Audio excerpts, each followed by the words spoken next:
පුතේ මේ අද කියලා දෙන්නේ ඔයාලට සමරි එකක් ගන්න විදිය. මුලින්ම අපි සමරි එකක අවශ්‍යතාවය මුලින්ම හඳුනා ගන්න ඕනේ පුතේ. සාමාන්‍යයෙන් ඔයාලට කියන්න A level syllabus එක ඉවර වෙද්දී සාමාන්‍යයෙන් පිටු 120 CR පොත් අඩුම තරමේ 15ක් 20ක් අතර ප්‍රමාණයක්. ඔයාලගේ පාඩම් වල ඉගැන්වීම සිද්ධ වෙනවා. දැන් මේ ඇත්තටම පාඩම් වල ඉගැන්වීම ගැන කතා කරද්දී මේ 2026 ළමයි අතර පොඩි ට්‍රෙන්ඩ් එකක් තියෙනවා මේ මෙහෙම කතාවක්. එක අවුරුද්දෙන් සිලබස් ඉවර කරලා 2025 එක්සෑම් ලියනවා කියන කතාව. මෙන්න මේකයි කියන්න තියෙන්නේ. මේක අදයිද කිරීමක් නෙමෙයි. ඔයාලා හිතන්නකෝ O level කාලේ ඉඳන් A level ක්ලාස් ඇවිල්ලා කරා නම් ඇරුණුකොට එහෙම නැතුව නම් ওই වැඩේ කරන්න යන්න එපා. ඔයාලට ඕන නම් පුතේ එක විෂයක් හරි මොකක් හරි එකක් තෝරාගෙන ටිකක් කලින් සිලබස් ඉවර කරගන්න මොනවා හරි පාඩම් ටිකක් අරගෙන බලන එක වෙනම කතාවක්. එහෙම නැතුව ওই වැඩේ කරන්න යන්න එපා පුතේ. ඒක ප්‍රායෝගිකව කරන්න බෑ. දැන් තව ඉතිරි වෙලා තියෙන අවුරුද්දයි මාසයක් දෙකක් විතරනේ පුතේ. ඔය මාසෙන් දෙකෙන් මේ සබ්ජෙක්ට් තුනක සිලබස් තුනක් කරන්න යන්න එපා. ඔයාලගේ යාළුවෝ කොච්චර දන්නේ නැතුව හරි ඕවා කරන්න ගත්තට කරන්න යන්න එපා. එහෙම බෑ. මම දන්නවනේ සමහර දේවල් තියෙනවා කරන්න පුළුවන් දේවල්, සමහර දේවල් තියෙනවා කරන්න බැරි දේවල්. මම දන්නවා ඒක කරන්න බෑ. බෑ කිව්වම බෑ. ඉතින් ඒක නිසා මම ඔයාලට කියන දේ තමයි පුතේ කරන වැඩ දැන් අන්තිමේට එහෙම කරන්න ගියාම වෙන්නේ ඔයාලා මේ කාලේ අදාළ පාඩම් වලට දාන්න ඕනේ වේට් එක හරියට දාගන්නෙත් නැතුව අන්තිමේට පුතේ මේ පාරත් නැති වෙනවා ඊළඟ පාරත් නැති වෙනවා. දැන් අපි සමරිය වැඩේට යන්කෝ. සමරිය වැඩේට මෙන්න මෙච්චර පිටු ගණක් තියෙනවනේ පුතේ. ඔය ඔයාලා දන්නවා මේ තියෙන සිද්ධාන්තනේ. මීට අමතරව තව ගණන් හදන පොත්, පේපර් කරන ඒවා ගොඩක් එහෙම තියෙනවනේ පුතේ. හැබැයි ඔයාලා හොඳටම දන්නවා ඕනෙම විෂයක කොණ්ඩේ එහෙම බැඳගෙන අහගන්න පුතේ අන්තිම පෙළේ. ඔයාලට සරලව ගණන් වලට වේවා, රචනා වලට වේවා, MCQ වලට වේවා ඕනෙම දෙයකට පුතේ ඇප්ලයි වෙන්නේ ප්‍රධාන සිද්ධාන්ත ටිකනේ. සිද්ධාන්ත ටික හරියට දන්නවනම් තමයි ඔයාලට පුතේ ඒක ටික ගණන් හදාගන්න පුළුවන්. ෆිසික්ස් කියලා කියන්නේ පුතේ පැහැදිලිව ගණන් හදන විෂයක්. ගණන් හදන විෂයේ ගණන් හදන්නේ අපි මොනව භාවිතා කරලාද? සංකල්පයි සමීකරණයි භාවිතා කරලා. ඉතින් ඔබ සංකල්ප ටිකයි සමීකරණ ටිකයි ඔබට මතක නැත්නම් අඤ්ඤනන් දේවී වර ගානේ උත්තරේ පෙනිය කියලා තමයි ගාන හදන්න වෙන්නේ. ඒව නැතුව අපේ නන්දසේන අංකල් වගේ ඥානක්කයන් අහලා තමයි නැත්තම් ගණන් හදන්න වෙන්නේ. හරිද? ඉතින් අන්න ඔය වගේ සීන් එකක් තියෙනවනේ පුතේ පැහැදිලිව. ඉතින් ඕක හින්දා හොඳට මතක තියාගන්න අපි සිද්ධාන්ත පාඩම් කිරීම අනිවාර්යෙන් කළ යුතු වැදගත්ම දේ. දැන් අද දවසේ ගණන් හදද්දී උනත් ඔයාලට තේරුණා සිද්ධාන්ත ටික කොච්චර ඕනේ වෙනවද ගණන් හදන්න එහාට මෙහාට කියලා. දැන් සමහර දරුවෝ ඉන්නවා මෙහෙම සර් අනේ සර් ගාන කියද්දි මට හොඳට තේරෙනවා ඒ තනියෙන් ගණන් හදන්න බෑනේ කියන උන් ඉන්නවා. ඒ දරුවන්ට කියන්න දෙන්නේ ඔයාට බැරි වෙන මොනවත් නෙමෙයි පුතේ. වා තියරි පාඩම් නැහැ. ඔයා වෙලා තියෙන මෙහෙමයි. සර් කියලා දුද්දේ මතක් කරද්දී අපට උඩු ඕනේ සමීකරණේ ඕකනේ හරි කියලා හරි ගාන තේරෙනවා. නමුත් ඇත්තම කතාව ඔයාට ගාන හදන්න බැරි ගානට අදාළ මූලික සමීකරණ ඔයාට මතක නැහැ තනියෙන් මතක නැහැ. අන්න ඕකට කරන්න ඕන හොඳම දේ තමයි හොඳ සමරියක් ගහලා පුතේ මේක අනිවාර්යයෙන්ම සතිය ඇතුළත 4-5 වතාවක් බලන්න. මොකද මම කිව්වේ සතිය ඇතුළත 4-5 වතාවක්. ඉතින් ඒක නිසා ඒක ඊටාම වැදගත් දෙයක් මේ සමරිය ගහන එක. ඇයි මෙච්චර පිටු ප්‍රමාණයක් තියෙද්දි මේක තව මේ අඩු කරගන්න තමයි අපි සමරිය ගහන්නේ. සමරිය ගැහුවාන් පස්සෙත් නිකන් ඉන්නේ නැතුව මේක 4-5 වතාවක් බලන්න. දැන් ඊළඟ කාරණේ ඔයාලා O level කාලේ සමරිය ගහනවා කියලා මොකද්ද කරේ? තියරි නෝට් එක කරගෙන ජූඩියට අනේ අපේ එහෙම නෙමෙයි සමරි ගහනවා කියන්නේ. මෙන්න මේ අවශ්‍යතාවය තියෙන්න ඕනේ. ඔයාලට එක ටියුට් එකක් කියලා කියන්නේ අනිවාර්යෙන් එක ටොපික් එකක්. මේ එක ටොපික් එකකට ඔයාලා දාන්න ඕනේ එක සමරි එකක්. එක ටියුට් එකක් එක ටොපික් එකක් එක සමරි එකක්. දැන් උදාහරණයක් කියන්නේ ඒකගහ මාන කිව්වහම එතකොට එක ටියුට් එකක් එක ටොපික් එකක් එක සමරි එකක්. මිනුම් උපකරණ කිව්වහම එක ටොපික් එකක් එක ටියුට් එකක් එක සමරි එකක්. දැන් මේ වෙද්දී එහෙනම් ඔයාලා සමරි ගහන්න ඕනේ අදින් පස්සේ කීයද? 2ක්. ඊට පස්සේ මෙන්න දෛශික අද ඔන්න එක ටියුට් එකක් එක ටොපික් එකක් එක සමරි එකක්. සාමාන්‍යයෙන් ඔයාලා මෙහෙම කරන්න අන්න ඔය වගේ ටොපික් එකක් කරන දවස්වලම සමරිය ගහන්න.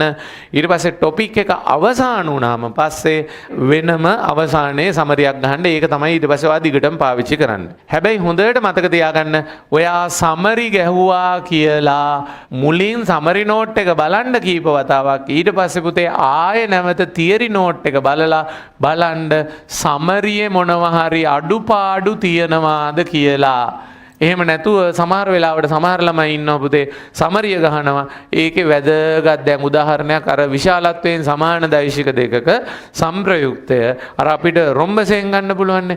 මේ ළමයා සමරිය ගහද්දි රොම්බසේ මිස් වෙලා. ඒක නිසා පොයින්ට් එක මේ මොනවත් මිස් කරගන්න නැතුව සමරිය ගහන්න ඕනේ. මම ඔයාලට සමරීස් ගහද්දි පුතේ පුළුවන් තරම් දැන් මම කිව්වේ එක ටොපික් එකට එක සමරියක් නේ. පුතේ අන්තිමේට ඒ කියන්නේ ඔයාලඟ තියෙන්න ඕනේ CR පොතක් මම චෙක් කරනවා ටික දවසකට පස්සේ ලියා ගන්න.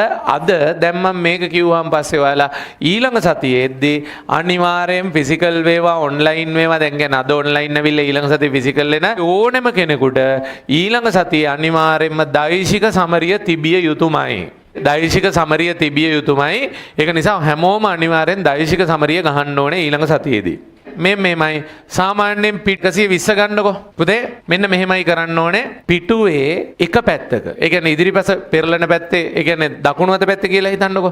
දකුණු අත පැත්තේ සමරිය මං කියවනේ එක ටොපික් එකට එක සමරියක් කියලා. ඒ සමරිය වෙන්න ඕනේ අවශ්‍යතාවය තමයි එක A4 එකකට සීමා විය යුතුයි. මම ඒක ගැන පොඩ්ඩක් තව කියලා දෙන්නම්. සාමාන්‍යයෙන් මෙහෙම කොලම් දෙකකට කඩලා ගැහුවනම් ලේසි. අපේ ටියුට් එහෙම දෙන්නේ අර අමතර කොලේ එහෙම දුන්නේ මේ වගේ කොලම් දෙකක් දාලා. දැන් සති කීපයකට කලින් අන්න ඒ විදිහට සමරිය තිබ්බනම් හරි.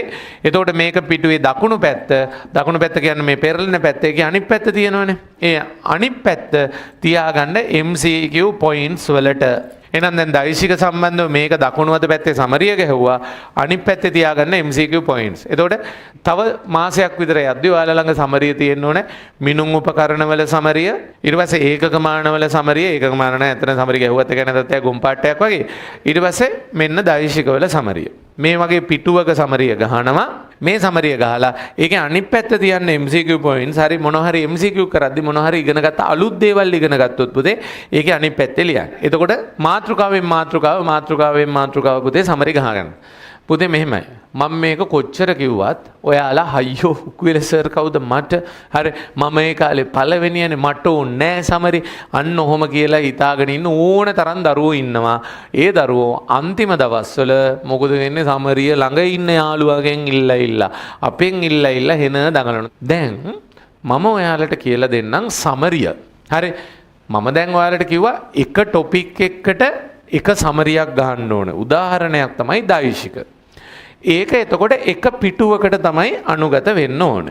එහෙනම් මම සමරිය ගහන CR කොලේ සාමාන්‍යයෙන් කඩා ගන්නවා මේ වගේ කොලම් දෙකකට. පුතේ මේ සමරිය පුළුවන් තරම් අඩුවෙන් ලියන්න ඕනේ. ඔයාලට ඕන දේවල් පුතේ ලියා ගන්න. හරිද? පුළුවන් තරම් අඩුවෙන් ලියන තරමට තමයි හොඳ. දැන් එතකොට මේක පුළුවන් තරම් පාඩම හොඳට ඔළුවට දාගෙන මේක සරල කරගන්න එක තමයි වෙන්න ඕනේ. මං උදාහරණයක් විදිහට මේ මෙතන දැන් මේකේ දෛශික කියලා ලියනවා. මම මුලින්ම කියනවා මෙහෙම මම දෛශික කියලා ලියලා පුතේ මම මෙහෙම කරනවා පළවෙනි එක මොකද්ද මූලික කරුණු ඊළඟ එක මම දාගන්නවා ගණිත කර්ම කියලා මූලික කරුණු යටතේ දැන් මම මේකනේ දැන් මේක තමයි මම දෛශික මූලික කැටගරිස් දෙකකට කැඩුවා. ඊට පස්සේ මේ මෙතන දැන් එහෙම ලියලා ආයෙ මම මෙතන මූලික කරුණු කීකේ ආයෙ ලියන්න ඕනේ. මූලික කරුණු යටතේ මොනවද මම ලියන්නේ? හරි මතකද පුතේ දෛශිකවල ලක්ෂණ දැන් දෛශිකවල කීකියා ලියන්න ඕනේ ලක්ෂණ කියලා අඩුවෙන් ලියන්න. මොනවද පුතේ දෛශිකවල ලක්ෂණ කියලා අපි කියනවා ඔයාලට දෛශිකවලට මොනවද තියෙනවනේ විශාලත්වයක් තියෙනවා දිශාවක් තියෙනවා අය ක්‍රියා රේඛාවක් තියෙනවා ක්‍රියා ලක්ෂයක් තියෙනවා. ඊට පස්සේ අපිට ලියා ගන්න පුළුවන් දෛශික සමාන වීමේ අවශ්‍යතාව. මොනවද දෛශික දෙකක් සමාන වීමේ අවශ්‍යතාව? විශාලත්වයෙන් සමාන වෙන්න ඕනේ. දිශාවෙන් සමාන වෙන්න ඕනේ. ක්‍රියා ලක්ෂ්‍ය එකම වෙන්න ඕනේ. ආයේ දෛශික දෙක සම ජාතීය වෙන්න ඕනේ. ඊට පස්සේ ආයේ අපිට පොයින්ට්ස් ටිකක් ලියා ගන්න පුළුවන් නේද? මතකද අර නිරූපණයේදී සමාන වෙන්න නම් අපි කිව්වා එකිනෙකට සමාන්තර විශාලත්වයෙන් සමාන රේඛා ඛණ්ඩ දෙකකින් මොන දෛශික නිරූපණය වෙනවා කියලා කිව්වා. සමාන දෛශික නිරූපණය කරා. මේවා අය අමුතුවෙන් ලියලියා ඉන්න එපා. මෙහෙම දාලා උඩින් ඊතලයක් හරි මෙහෙම දාලා හරි මෙහෙම හරි මෙහෙම දැම්මොත් හරි මේක තමයි දෛශිකයක් කියලා නිරූපණය කරන විදිය. විදිහ. ඊට පස්සේ මතකද මේකෙන් අදහසන දෛශිකේ මොකක් කියලා සලකනවා කියන එකද? මාපාංකය. ඕවා ෂෝට් ඇන්ඩ් ස්වීට් වචන පුළුවන් තරම් අඩු කරලා. දැන් ඇත්ත කතාව මේවා එහෙමනම් ලියන්න ඕනෙත් නෑ නේද? දැන් මේවා මතකයිනේ මේ තියෙන දෛශිකේ මාපාංකය කියලා. අතක ඒවා එහෙම ලියන්න ඕනේ නෑ. දැන් ඔන්න අන්න ඔය ටික සාමාන්‍යයෙන් පුතේ අපි මෙතනින් විතර වගේ වෙද්දි ලියලා ඉවර කරනවා. ෂෝට් ඇන්ඩ් ස්වීට් ඒ ටික ලියලා ඉවර කරනවා. චීද ලියලා ලැබී හරි මෙහෙම අර්ථ දක්වයි එහෙම කියේ එහෙම මගුල් ලියන්න එපා. ඊට පස්සේ පුතේ මෙන්න මම දැන් ඊළඟට ලියා ගන්නවා දෛශික සම්බන්ධ මොනවා කියලාද? ගණිත කර්ම. පුතේ මතකද? දෛශික සම්බන්ධ ගණිත කර්ම අපේ මූලික ඒවා අපි 4ක් ඉගෙන ගන්නවනේ. මොනවද මූලික ඒවා 4? ආකලනය, අය ව්‍යාකලනය, අය ගුණ කිරීම, අය විභේදනය. මෙහෙම ඇල්ගොරිතම් එකක් ගැහුවා. ඊට පස්සේ ආයෙ මම ලියා ගන්නවා මොනවද? දෛශික ආකලනය. පුළුවන් තරම් ෂෝට් ඇන්ඩ් ස්වීට් කරන්න. ආකලනය කිව්වහම ඕනනම් මේක යටතේම මේ ඇල්ගොරිතම් එක මායෙ බෙදන්න. මතකද? දෛශික දෙකක ආකලනය. මෙතන කතා කරා දෙකට වඩා වැඩි ගණනක ආකලනය. මතකද? ඊට පස්සේ අපි කතා කරන්න ඕන දෛශික කීයක ආකලනයද? දෙකක ආකලනය. දෙකක ආකලනය නම් අපව වෙනම් පොඩි ටොපික් එකක් ලියනවා දෛශික දෙකක ආකලනය. ආයන්න අපි ලියනවා පළවෙනි එක මොන නීතියද පුතේ? ත්‍රිකෝණ නීතිය කියලා. දැන් ඔයාලා වචනෙන් ලියන්න ඕනේ නැහැ. එහෙම ලියන්න ගියම මේක දික් වෙනවනේ. ඔයාලා ත්‍රිකෝණ නීතිය මොකද කරන්නේ? මෙහෙම දෛශික දෙකක් ඇඳලා මෙන්න මෙහෙම ලියලා r සමානයි p ධන q හරි අන්න එහෙම ත්‍රිකෝණ නීතිය වෙන නම් දෛශික දෙක එකිනෙකට කොහොම පෙන්වන්න ඕන කියලාද අපි කිව්වේ? අනුපිළිවෙල. අන්න ඔය වගේ වචනයක් මොන හරි හිට් වෙච්ච වචනයක් මේකේ තියෙනවා නම් පුතේ ඒව ලියා ගන්න. මේ ත්‍රිකෝණ නීතිය. ඊට පස්සේ ආයේ දෙවෙනි එක අපි කිව්වා මොන නීතිය කියලාද? සමාන්ත්‍රාශ්‍ර නීතිය. ඒකෙත් ඔයා මොකද්ද කරන්න ඕනේ? සමාන්ත්‍රාශ්‍රයක් ඇඳලා ප්‍රකාශනය ලියුවා. මොකද්ද අපිට ප්‍රකාශනය ලියන්න පුළුවන්? r වර්ගය සමානයි p වර්ගය ධන q වර්ගය ධන 2pq cos θ. ඊට පස්සේ tan α සමානයි q sin θ බෙදීම p ධන q cos θ. තේරුණා නේද? මතකද? දෛශික දෙකක ආකලනය ගැන කතා කරලා ඊළඟට අපි කතා කරා මොන අවස්ථා ගැනද? විශේෂ අවස්ථා. අපි කතා කරා විශේෂ අවස්ථා කියලා ලියලා අපි කිව්වා දෛශික දෙක එකිනෙකට මොනවා වෙච්ච අවස්ථාවද? ලම්බක වෙච්ච අවස්ථාව. මතකද? ලම්බක වෙච්ච අවස්ථාවට ලිව්වා r වර්ගය සමානයි කවුරු වර්ගය ධන කවුරු වර්ගයද? p වර්ගය ධන q වර්ගය. ඊට පස්සේ අපිට ලියා ගන්න පුළුවන් tan α කෝණය සඳහා tan α සමානයි කවුරු බෙදීම කවුරුයි කියලා ලියන්න පුළුවන් q බෙදීම p කියලා. අන්න එහෙම ලියලා විශේෂ අවස්ථාවල ඊළඟ අවස්ථාව අපි කිව්වා දෛශික දෙක මොනවා වෙච්ච වෙලාවද? සමාන වෙච්ච වෙලාව. සමාන වෙච්ච වෙලාව කිව්වහම අපි අඳිනවා මොකද්ද? හැඩතල රොම්බස් එකක්. රොම්බස් එකක් ඇඳලා එයාගේ සම්ප්‍රයුක්තය සඳහා මොකද්ද අපි ලියුවේ ප්‍රකාශනය? r සමානයි 2p cos θ බෙදීම 2. මේ නම් මම කතා කරේ දෛශික දෙක මොකක් සම්බන්ධ කිරීමද? ආකලනය. එතකොට ආකලනය ගැන කතා කරලා ඉවරලා ඊළඟට ආය මාතෘකාවක් අපි ලියනවා දෛශික මොනවා කිරීම කියලා? ව්‍යාකලනය. පුතේ ව්‍යාකලනයටත් නීති කීයද? 2යි. එකක් මොකද්ද? ත්‍රිකෝණ නීතිය, අනිත් එක සමාන්ත්‍රාශ්‍ර නීතිය කියලා දාලා මෙතන මෙයාගේ ප්‍රකාශනය ලියනවා. ත්‍රිකෝණ නීතියේ අර ඊතල සටහනක් එහෙම දාලා ඒකේ ගැන මොනවා හරි දෙයක් තියෙනවා නම් ලියනවා ව්‍යාකලනය. ඊළඟට අපි කතා කරනවා දෛශික විභේදනය. විභේදනය කරද්දී පොඩි රූප සටහනක් ඇඳලා කෝණය තියෙන පැත්තට cos, කෝණය නැති පැත්තට sin කියලා දානවා. කෝණයේ අංශක 45යි නම් විභේදන සංරචක විශාලත්වයෙන් සමානයි කියලා දානවා. මතකද? ලම්බක දිශාවේ විභේදනය කළ හැක, විභේදනය කළ නොහැක. ලම්බක දිශාවේ විභේදන සංරචක වලින් බලපෑමක් නැහැ. ඇයි මං කිව්වේ අර මෙහෙම පෑනක් එහෙම බිම දාලා මේ පැත්තට වැටෙද්දි මේ පැත්තට ඒකේ බලපෑමක් නැහැ. ලම්බක දිශාවේ බලපෑමක් නැහැ. අන්න එහෙම විභේදනය කියනවා. ඊට පස්සේ මේ මට මේ ව්‍යාකලනයට යන්න කලින් දෛශික දෙකකට වඩා වැඩි ගණනක ආකලනය. මොනවද? විභේදන ක්‍රමය. ඊට පස්සේ ආයෙ කිව්වා මොන ක්‍රමයද? බහුවස්ත්‍ර ක්‍රමය. ඊට පස්සේ ආයෙ කිව්වා මොනවද? ජ්‍යාමිතික හේවත් දල ක්‍රමය. ඔය වගේ අපි ඔය වගේ කතා ටිකක් කිව්වා. ඊට පස්සේ අපි කතා කරා දෛශික විභේදනය. හරි ඊළඟට දැන් කතා කරන්න තියෙනවා මොකද? දෛශික ගුණ කිරීම. ඔන්න ඔය විදිහට පුතේ මූලික සමීකරණ ටිකයි මූලික සිද්ධාන්ත ටිකයි පුතේ මෙහෙම එක පිටුවක මෙන්න මේ එක පැත්තකට එකතු කරන්න. ඕක තමයි අපි සමරියක් කියලා කියන්නේ. හිතන්න දැනටම දෛශික පිටු කීයක් කරලා තියෙනවද බලන්න. දෛශික ටක් ගාලා රෆ්ලි කියන්න මට 29යි. ඕ ඉතින් 28 29 30 ඔය වගේ ගණන් තමයි යන්නේ. එක්කෙනෙකුට 42කුත් ගිහිල්ලා. ඉතින් අන්න ඕක තමයි පුතේ සිද්ධිය. දැන් ඔය වගේ ඔච්චර ප්‍රමාණයකින් කරපු දේ ෂෝට් ඇන්ඩ් ස්වීට් කරලා මේ වගේ එක පැත්තකට ගන්න. දැන් ඊට පස්සේ කරලා ඉවරලා ආයෙ බලන්න මේ ගණන් වලදී ඒන දේවල් මේ සමරිය තියෙනවද? ඊට පස්සේ අනික් වැදගත්ම දේ තමයි පේපර් එකක් කරලා පේපර් එකේ ලකුණු අඩු වුණා කියලා හිතන්නකො මොනවා හරි ප්‍රශ්න වැරදිලා වැරදුන ප්‍රශ්න ඩිස්කෂන් එක බලලා ඒ ඩිස්කෂන් එකේ කියලා තියෙන පොයින්ට්ස් තියනවාද කියලා බලන්න සමරි නෝට් එකේ. ඒක සමරි නෝට් එකේ නැත්තම් පුතේ ඔයා මොකද්ද කරන්න ඕනේ? සමරි නෝට් එකට ඇඩ් කරන්න. සර් මොනවද එතකොට සර් මේ සර් අනිත් පැත්තේ ලියන්න කිව්ව පොයින්ට්ස් කියලා කියන්නේ පුතේ යම් ගානකට දෙකකට විතරක් විශේෂයෙන් වැදගත් වෙන මොනවා හරි වැදගත් දේවල් තියෙනවා නම් ඒව තමයි අපි පොයින්ට්ස් කියලා දාන්නේ. ඒතකොට සමහර වෙලාවට සමහර ගණන් වලින් ඉගෙන ගන්න මොනවා හරි පොයින්ට්ස් තියෙන දේවල් තියෙනවා නම් ඔයාලට ඒ පොයින්ට්ස් වලට ඇතුළු කරගන්න පුළුවන්.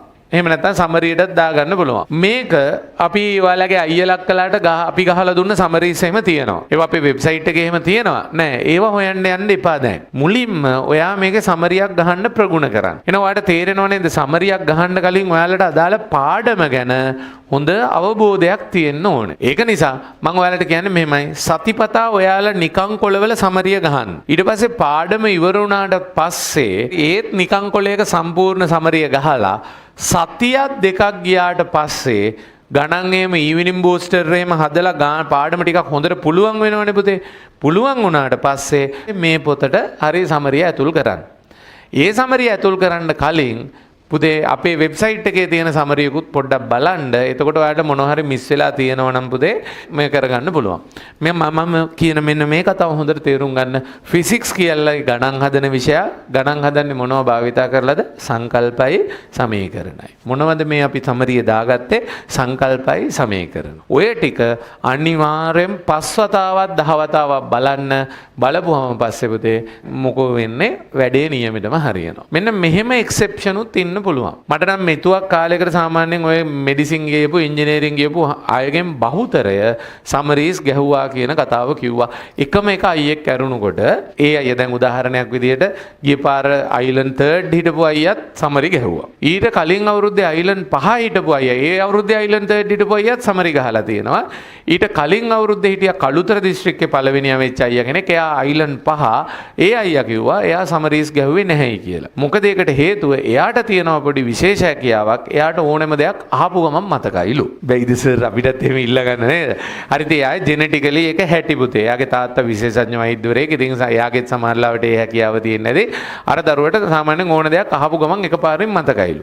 ඉතින් එයා ඒකින්ද සමරීස් ගහනවා වෙනුවට කරේ රට වටේ තියෙන පේපර් හොයා කරාලු. ඉතින් එහෙම තමයි තියෙන්නේ. ඉතින් එයා ඒ වුණාට ඒ අයිලන්ඩ් 5 සමහරලාවට එයාත් මතකයි කියලා හිතාගෙන ඉන්නේ නැතුව සමරීස් ටික ගැහුවා නම් සමහරලාවට අර පළවෙනිය වෙන්න පුළුවන් මන් දන්නේ නැහැ. ඉතින් ඒක නිසා මේක හරියට පුතේ තේරුම් අරගෙන හොඳට වැඩේ කරන්න සමරීස් ටික ගහන එක අනිවාර්යෙන් කරන්න. මේක පුරුදු වෙන්න. මේක පුරුදු වුණාම මේක අන්තිම කාලේ අන්තිම දවසේ එහෙම නැත්නම් අන්තිම සතිය දෙකේ පිටු 120 පොත් 15ක් 20ක් විතර ගොඩ ගහගෙන අනේ මම මේකෙන් කෝකද පාඩම් කරන්න කියලා හිතේ ඉන්නවට වඩා එක පිටු 120 පොතක සමරි ටිකයි පොයින්ට්ස් ටිකයි මේ පේපර් ක්ලාස් එකේ කරන පේපර් වල ගන්න පොයින්ට්ස් මෙතන දාන්න. මානවලින් අලුත් පොයින්ට් එකක් ඉගෙන ගත්තොත් මානවල සමරියේ අනිත් පැත්තේ තියෙන පිටුවේ පොයින්ට්ස් එකතු කරන්න. එතකොට මේ පිටුව මදි වුණොත් ටික කාලයක් යද්දි පොයින්ට්ස් ලියා ගන්න. ඔයා මොකද්ද කරන්නේ? ඒකට තව කොලයක් අලව ගන්න පල්ලෙහාට. ඒකෙත් තව පොයින්ට්ස් ලියා ගන්න. වැදගත් පොයින්ට්ස්. ඒ කියන්නේ ඔයාලා දන්නවද? දැනටම පේපර් කීයක් කරලා තියෙනවද? 11. දැන් හිතන්නකෝ තව අවුරුද්දකට දෙකකට විතර වගේ පස්සේ පේපර් කොච්චරක් වෙලා තියෙයිද? ওই පේපර් ඔක්කොම පෙරලන්න වෙලාව තියෙයිද ඉස්සරහට? නැහැනේ පුතේ. එතකොට මොකද්ද කරන්න ඕනේ? හැම පේපර් එකකම අමාරු ප්‍රශ්න ටික වෙනම මාක් කරලා තියාගන්න. ඉතින් ඔයාලට හොඳට සල්ලි තියෙනවා නම් ඕන තරම් මෙහෙම දේවලුත් කරන්න පුළුවන්. සමහර ළමයි ඉන්නවා පේපර් එකක් ගත්තාම පේපර් එක ෆොටෝකෝපි කරගන්නවා. ෆොටෝකෝපි කරගෙන දැන් එතකොට දෙපැත්තක් තියෙන එක පැත්තක් ෆොටෝකෝපි කරගන්නවා. ඊට පස්සේ අමාරු ප්‍රශ්න ටික කපා ගන්නවා. කපලා ඒ ටික වෙනම පොතක අලවනවා. ඉතින් එහෙම කරන්න යන්න එපා.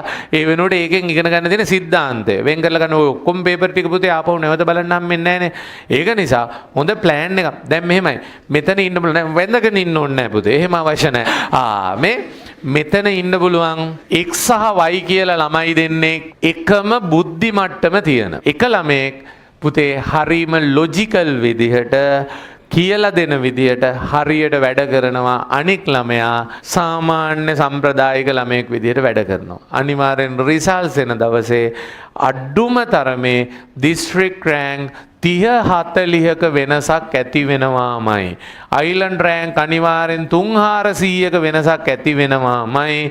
මොකද එක්කෙනෙක් හරි ක්‍රමවත්ව වැඩ කළා සමරීස් ගහලා එහෙම පේපර්ස් වල අමාරු ප්‍රශ්න ටික වෙනම වෙන් කරලා අරගෙන ඒ වගේ පොයින්ට්ස් ටික වෙනම අරගෙන හරි ක්‍රමවත් වැඩ කළා. අනිත් එක්කන ඔහේ නිකන් උදින්ද ගන්නවා උඩම පොත ගන්නවා ඒක බලනවා ආපහු උඩම පොත බලන මේ විදිහේ ඔහේ වැඩ කරලා සැලකිය යුතු ලොකු වෙනසක් එනවා. එක්කෙනෙක් පුතේ මෙඩිසින් අහුවෙනවා අනිත් එක්කන අහුවෙන්නේ නැහැ. එක්කෙනෙක් ඉංජිනේරින් අහුවෙනවා අනිත් එක්කන අහුවෙන්නේ නැහැ. ඒක නිසා තමන්ගේ බුද්ධි මට්ටම කියන්නේ වෙන දෙයක් පුතේ. හරි තමන් හරියට ක්‍රමවත්ව වැඩ කරනවා කියන්නේ තව දෙයක්. කොහොම කියද්දි පුතේ ඔය තට්ටු දදාහෙම ඉන්න සමහරුන් ඇති උන්ව තමයි විශ්වාස කරන්න එපා. උන් අනිවාර්යෙන් හොඳට කන දාගෙන අහගෙන ඉන්නේ.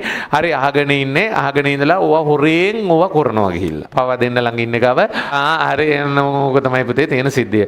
මම එන ඊළඟ සතියේ බලනවා ඔයාලා ඔක්කොමලා ඔය සමරිය ගහලාද කියලා. මාතෘකාව ලියා ගන්න. දායිශික ගුණ කිරීම